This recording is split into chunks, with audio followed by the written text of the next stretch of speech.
I'm going to start off this review by saying expectations are important. It can be the determining factor of whether or not you like the game.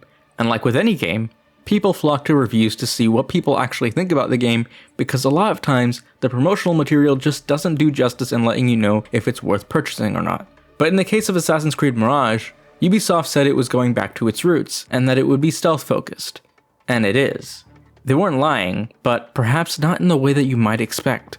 You see, while it's possible that you might have expected it to play and feel exactly like how the originals did, or at least like Unity or Syndicate, it's still very much got the core skeletal structure of the newer trilogy. It's just the level design is much tighter and well thought out, and it's that aspect that holds true when claiming that it's going back to its roots. And honestly, this is personally exactly what I had expected, but you'd be forgiven if you thought otherwise. So essentially, it's Valhalla masquerading as an older game in the series, trying to fit in with the stealth crowd, and actually doing it somewhat successfully, but only because it doesn't do anything unique or outrageous to make it stand out. And when you hear that it was originally intended as a Valhalla DLC, which is what I already knew that might have played into my personal expectations, it really makes sense.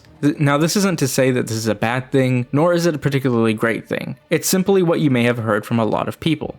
A step in the right direction. But I've also heard a ton of criticism towards the game, and how it does nothing to evolve the formula and push the franchise forward. But there's nothing really more that we should have come to expect from Ubisoft at this point. The heavy criticism I've seen saying things like it gets almost everything wrong is quite a stretch. I wouldn't say it's doing things wrong, but it's just not doing enough. It simply tries to emulate the experience of the older games with an interesting enough blend that has some potential, but doesn't allow itself to really flesh that out or expand upon it. But this doesn't make it bad.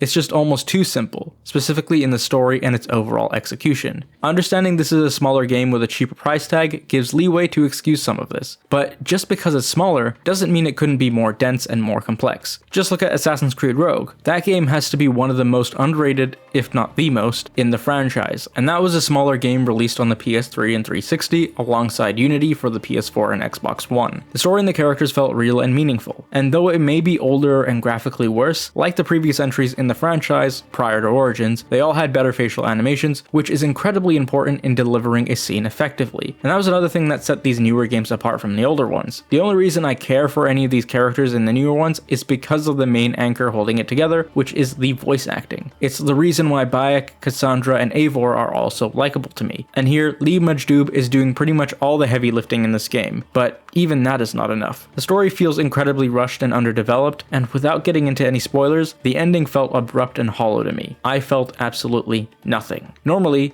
a game would either leave me feeling in awe, or in disappointment, or something in between. But here I felt absolutely nothing. I audibly went, "Oh," when the credits rolled, because it didn't do anything for me, and it probably won't do much for you either. If you know the story of Valhalla, you do not really learn anything new here. You maybe get some sort of insight into who Basim is as a person, and how he became who he is today, but honestly, I wasn't convinced. In a lot of ways, Basim in this game versus in Valhalla almost felt like two different characters. Now, because what I had said previously seemed more critical, let's balance it out a little. Story is usually one of the main defining factors of how I feel about certain games if that is their focus, but I also of course look at the gameplay as well, which is probably what Ubisoft Bordeaux had their eyes set on more. And speaking of this particular studio, this was their first time developing an Assassin's Creed game, so with that in mind, it really wasn't bad. The combat here is very much the same as it used to be since the first game, where guards would take turns attacking, yet it's still more difficult in some ways since Basim is much weaker than most other assassins we play as. This isn't because he is actually weak, but I suppose they wanted to make it somewhat more realistic and force you more into stealth. As I've mentioned, the stealth in this game was similar to the other ones. You've got eavesdropping, as they somewhat reintroduced in Valhalla, and sitting on benches to blend in. It was nice to see the notoriety system return, prompting you to find ways of decreasing it while also keeping low as you navigate the streets. There were other things I appreciated, like the fact that at least when you have to follow someone, they actually move faster than you most of the time. This is something I don't recall being in Valhalla, but that was also a while ago when I last played it. But this was also something a lot of modern games still seem to lack, so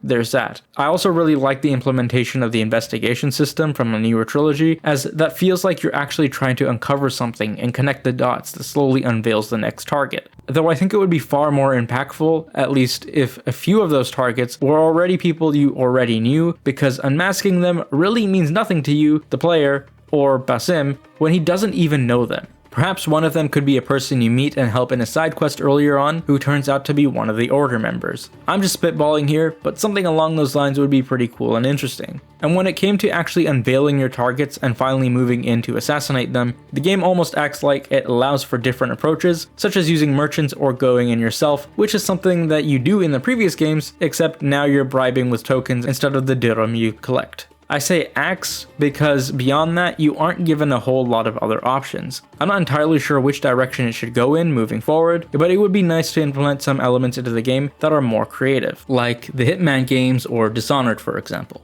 In addition to this, while I was fine with it for the most part, I would also hope that the AI also gains a bit more intelligence in the future, because I cannot tell you how many times I was able to lure guards into a bush or a haystack while another guard just watched and didn't do anything. This is kind of what it was like before, but there should be some level of an improvement here. I also found myself not using many tools besides the knives, and the occasional darts to take out enemies with shards in the street. Some more things I like seeing in this game were the simplified menus. The map still does have a number of icons, but it isn't littered nearly as much as Valhalla was, so it was already a step up there. And more importantly, the skill tree isn't horrendous either like Valhalla's was. That was probably one of the worst gameplay systems I've ever seen, so I'm thankful for the fairly basic skill tree here. It was also nice how detailed the codex was and how much history there is. So for the history buffs and those who are just generally interested, this is one of those games that you could point to potentially introduce some level of public history into people's lives.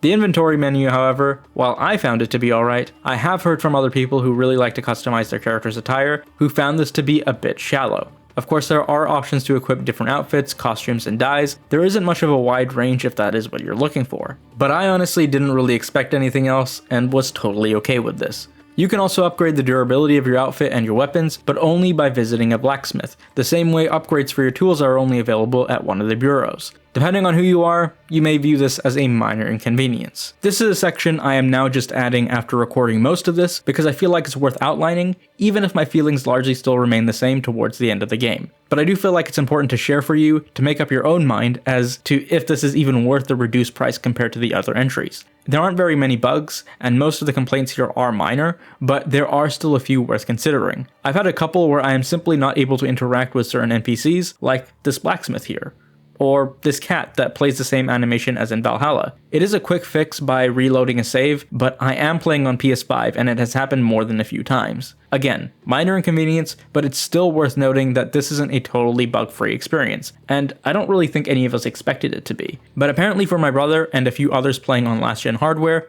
there was a bug earlier in the game that they encountered where the key to open the door that was supposed to be attached to a guard was just not there. It then took a few reloads for the guard to suddenly drop dead along with the key, allowing for the game to finally proceed. These aren't big in the grand scheme of things, but in a game running on the same engine as the past few, it should be better optimized.